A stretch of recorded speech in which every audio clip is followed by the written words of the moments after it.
There will be no global climate justice, no global just transition without the liberation of Palestine.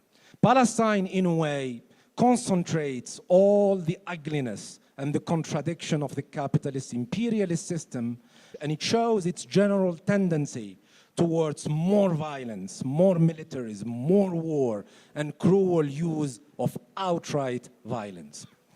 In the COP28 in the Emirates in Dubai, the Colombian president, Petro, has said very strong words. What we see in Gaza is the rehearsal of the future. He is absolutely right, because the genocide in Palestine is a harbinger of worse things to come if we do not organize and fight back vigorously.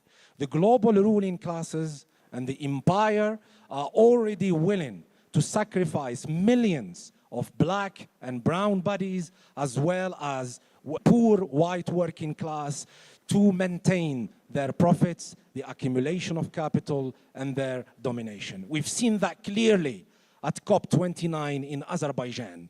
We've seen how the ruling classes of the global north are willing to fund genocide, to fund displacement, but are not willing to put money to fund climate actions.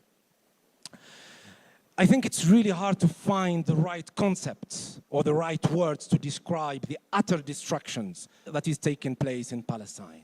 It is not just a genocide. A lot of analysts and researchers have been coming up with all these terms, from herbicides to domicide to epistemicide, but also ecocide. I think the most appropriate way, in my opinion, to describe what is happening is a holocide, which means the utter destruction of the social and ecological fabric of life in Palestine. But what we saw in terms of the genocide in Palestine and other wars in other parts of the world, in Sudan, in Yemen, in Myanmar, is the intersections between wars and the military-industrial complex with exacerbating the ecological and climate crisis. That is understudied. So just in the first 2 months of the genocide in Palestine, the CO2 emissions by Israel were superior to the annual emissions of more than 20 nations in the global south. More than 20 nations in the global south annually. Half of those emissions are due to the transport and shipping of weaponry by the United States, which shows the deep complicity in genocide and ecocide in that part of the world. But my main argument is not about those intersections here and there, but that we cannot dissociate the struggle against US-led imperialism and global fossil capitalism from the struggle for Palestinian liberation. And this has roots in the political economy of the region and beyond. US hegemony rests on two key pillars in the region and beyond. First of all, Israel as a Euro-American settler colony, which is an advanced imperialist outpost in the so-called Middle East. Israel is #1 ally of the United States and keeps US hegemony and domination of the region and control of its vast oil resources.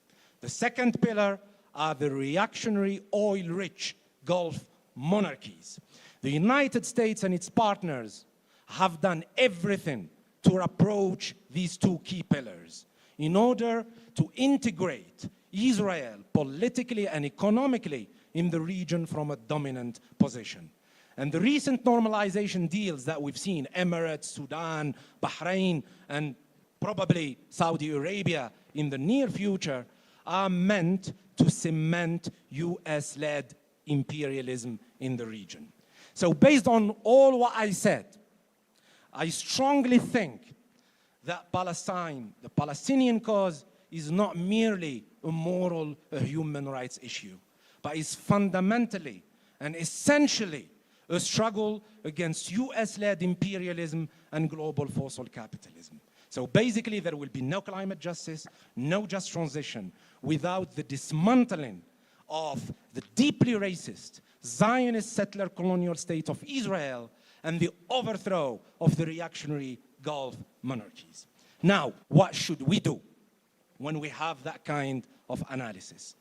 I work closely with the global energy embargo for Palestine. And we've been saying clearly that words are not enough. Words do not have a meaning, a concrete meaning to the children, to the women, to the men that are being massacred, displaced, and starved by the day. Words need to be transformed into concrete action, not only to show true active solidarity, but to demonstrate that our struggles are interconnected.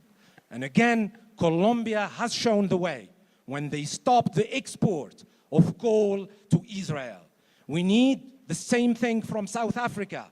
We need the same thing from Brazil, who provides around 9 to 10% of crude oil to Israel. We need the same thing from Nigeria, from Gabon, that still provide fossil fuels that are being used to massacre Palestinians, to fuel genocide, displacement, to fuel infrastructure of dispossession, to fuel the murderous F-35 bombers and AI infrastructure that kills Palestinians by the day. So I think we need to stand together to push our own countries and our own trade unions to have a serious conversation about Palestine and how do we show concrete and active solidarity. Thank you.